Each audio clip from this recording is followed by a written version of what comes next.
Fazbear Entertainment has been a looming threat in the Five Nights at Freddy's franchise going as far back in the 1970s with the release of Secret of the Mimic. What if I told you Fazbear Entertainment has been located in the exact same place, rebuilding on the exact same land of previously failed establishments for several decades? In today's video, I'm going over some specific shots in the Secret of the Mimic trailer and applying those same scenes using context clues to identify the location of Edwin's costume Manor and discussing Fazbear Entertainment's questionable past. I'm going to separate the video into three main parts. The first part focuses on Fazbear Entertainment's plan to alter the negative press the company has received for many failed businesses. Then we'll be discussing the significance of the location Fazbear Entertainment has specifically chosen that will have a tremendous impact on Fazbear Entertainment in the present day.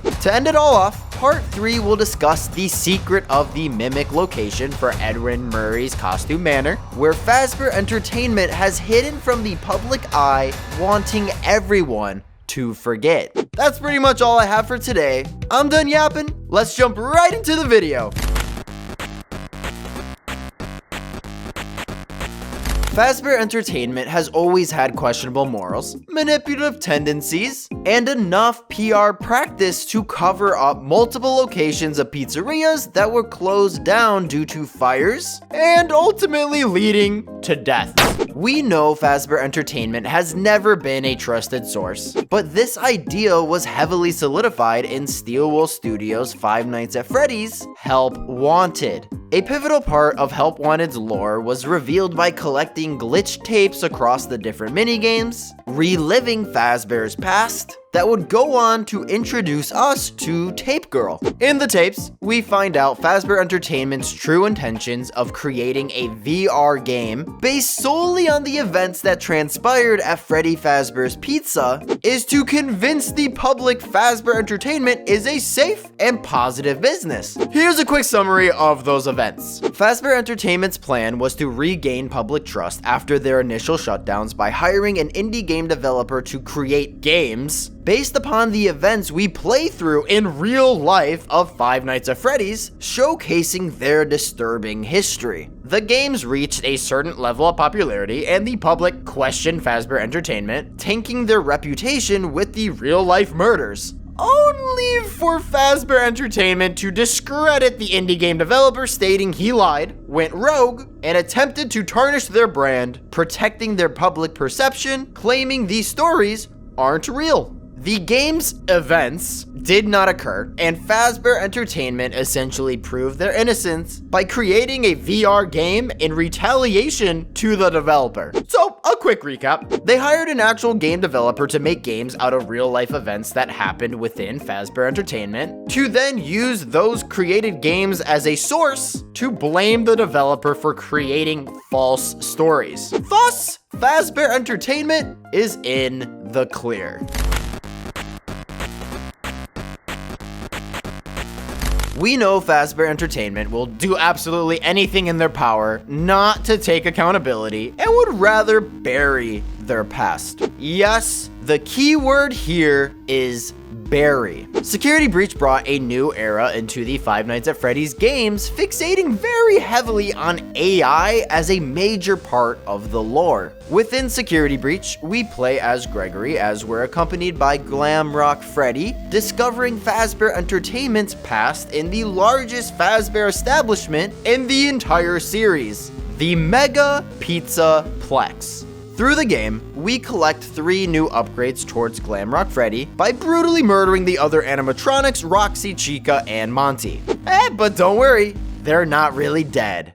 Yet. In Roxy's Raceway, a law is still under construction, but a massive part of the area is surrounded by a sinkhole. Through the hidden messages we find in duffel bags scattered across the Pizzaplex, we learn the Mega Pizzaplex was built on top of unstable grounds, causing the ground to collapse, alluding to what we eventually find towards the end of the game. By adventuring through the sinkhole in Roxy's Raceway, we can find an elevator that descends into the deepest depths of the Mega Pizzaplex. This is where every FNAF fanatic lost their minds collectively, where it's revealed the Mega Pizzaplex has been built on top of the Freddy Fazbear Pizza Place from Pizzeria Simulator. Yes, the one where Henry gathers everyone together to burn it all to the ground. Many have also theorized that the Pizza Sim restaurant is actually a repurposed Fredbear Family Diner, which makes sense logically. Henry would still technically own that land, or at least in a story sense would just reuse an old building he once owned, hence why we start in a wooden cabin looking pizzeria and build into the pizza place we see in Security Breach. Also, the entire purpose of Henry was to take down the entirety of Freddy's, and it would have been very poetic to use where Freddy started to now is its end.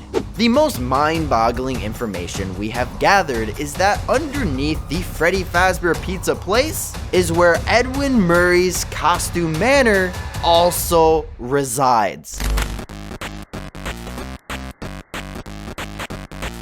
Edwin's costume Manor and factory warehouse are built underneath Freddy Fazbear's Pizza Place, where we find the mimic locked away behind a cement wall in ruin. Now, this seems like a very outlandish concept, with literal buildings being constructed on top of one another, and seems like an impossible stretch for Fazbear Entertainment to manage. Well, I just want to reiterate and have you understand what franchise we're discussing here. Let's just be very clear. We know already by the ending of Ruin, the mimic is locked away inside a room with other mascot costumes, already confirming the location of Edwin's costume Manor. That was a loaded statement, but let me explain. I have a theory that in Secret of the Mimic, we don't actually succeed in capturing the mimic, unlike the books where we are able to neutralize the mimic in order to ship it out to the Mega Pizzaplex. I believe at the end of the day, Fazbear Entertainment decided, since they were unsuccessful too many times having multiple teams of people murdered, most likely losing assets each time, to just build on top of the manor, or at least lock the mimic away for good, but to have it hidden so deep underground, no one would find it. Another major clue is where specifically the mimic is located at the end of Ruin, alongside other animal mascot costumes.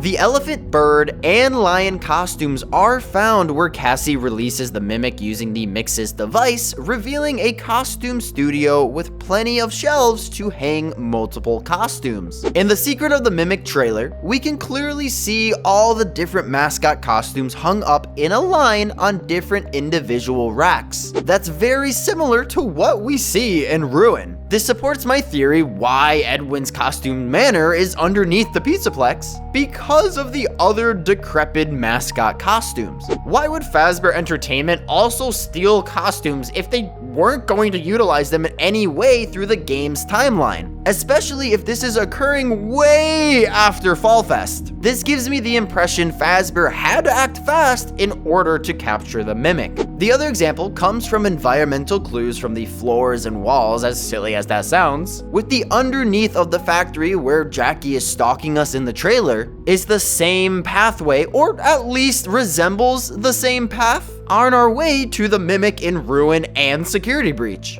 The brick walls with wooden lumbar support beams feels like the same place we see in Ruin, and what I believe to be the pathway to the underground cave system. I also want to bring up the snowy rooftop of the factory we see in the trailer. In Help Wanted's DLC update, we can clearly see the Mega Pizzaplex is being built with all the scaffolding during winter. The snowy winter night convinces me Steelwell Studio is giving us minor breadcrumbs to connect the dots, that the Pizzaplex and Edwin's factory is in the exact same place, using the environment as we know Steelwell Studio likes to do. Also, the Fazbear Entertainment billboard with the coming soon text for the Pizzaplex only has one other appearance featured in 5 Laps at Freddy's mentioning Edwin Murray. The clear and most decisive evidence of Edwin's costume Manor being below the Pizzaplex is the ending of Ruin, when Cassie barely escapes from the mimic's wrath.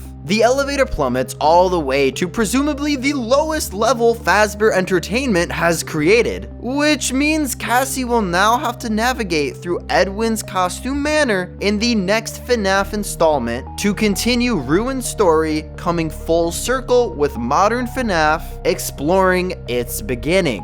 Fazbear Entertainment will do absolutely everything and anything in their power to hide their past. And the best solution they could manage was to build upon build upon build until building too much caused a sinkhole, revealing Fazbear Entertainment's most sinister truth. Fazbear Entertainment has figuratively and literally buried their entire past.